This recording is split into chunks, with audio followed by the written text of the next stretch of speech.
સીતારામ બધાને, હું દક્ષાબેન ડી સોલંકી સુરતથી.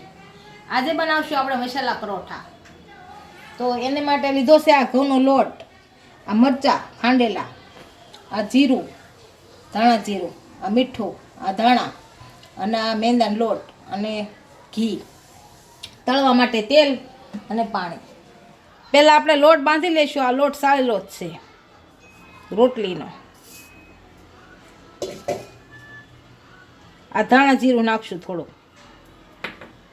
થોડુંક મરચું અને થોડુંક અમથું મીઠું નાખશું. અને આ મેંદાનો લોટ છે એ નાખશું અને તેલ નાખશું.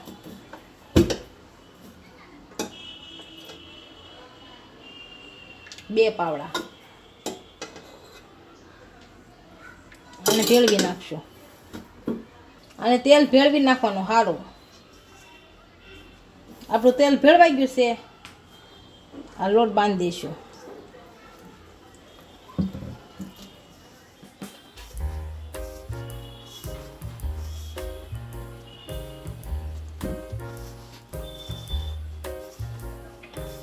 આપણો લોટ બંધાઈ ગયો છે. હવે મોણ દઈ દઈએ.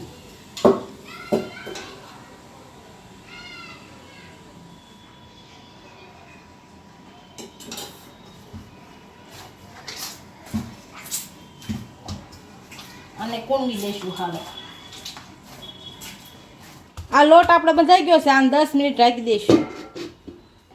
આ 10 મિનિટ થઈ ગઈ છે. આપણો લોટ બંધાઈ ગયો છે સારી રીતે. હવે આને મોટી રોટલી વણી લેશું. રોટલીને આ લોટ આમ કરી નાખીને વણી લેશું.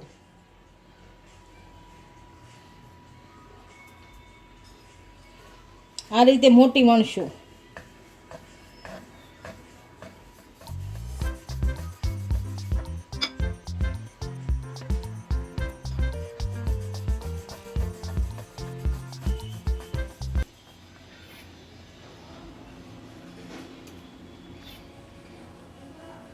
આ ઘી નાખશું આમાં.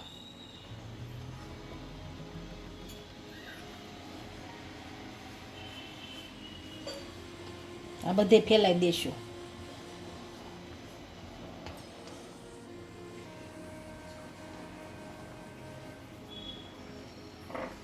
આ હળદર નાખશું. આ ધાણા જીરું, આ મરચું,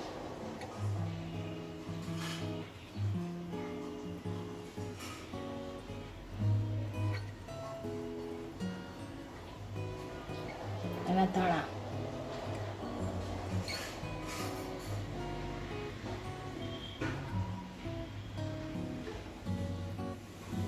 અને વાળી દઈશું હવે.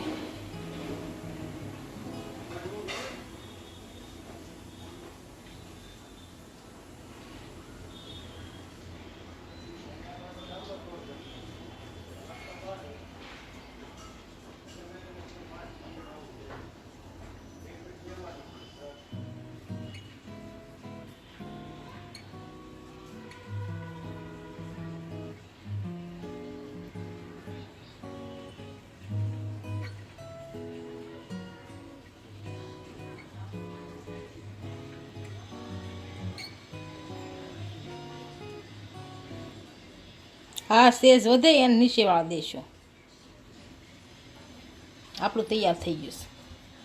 હવે વણી લઈશું આને. આ રીતનું વણવાનું.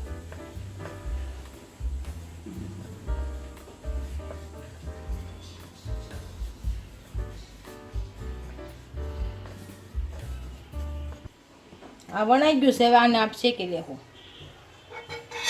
આમાં ઘી લગાવશું.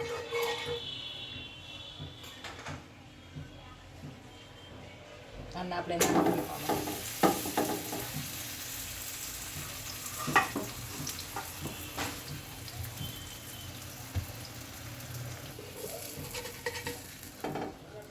વાળ નાખશું.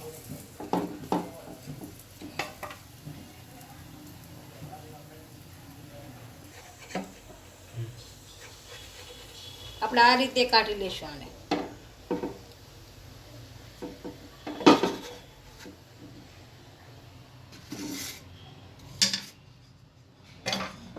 મસાલા પરાઠા તૈયાર થઈ ગયા છે.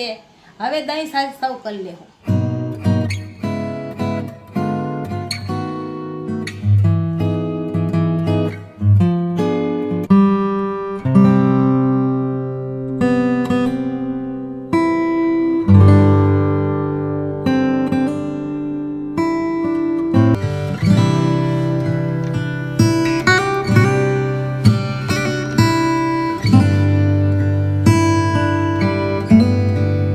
કોમેન્ટ કરીને કહેજો વિડીયો કેવો લાગ્યો. જો વિડીયો ગમ્યો હોય તો લાઈક, શેર અને સબસ્ક્રાઇબ કરી દેજો. મળીએ નવા વિડીયો સાથે. ઇન્સ્ટાગ્રામ અને ફેસબુક પર ફોલો કરવાનું નહીં ભૂલતા.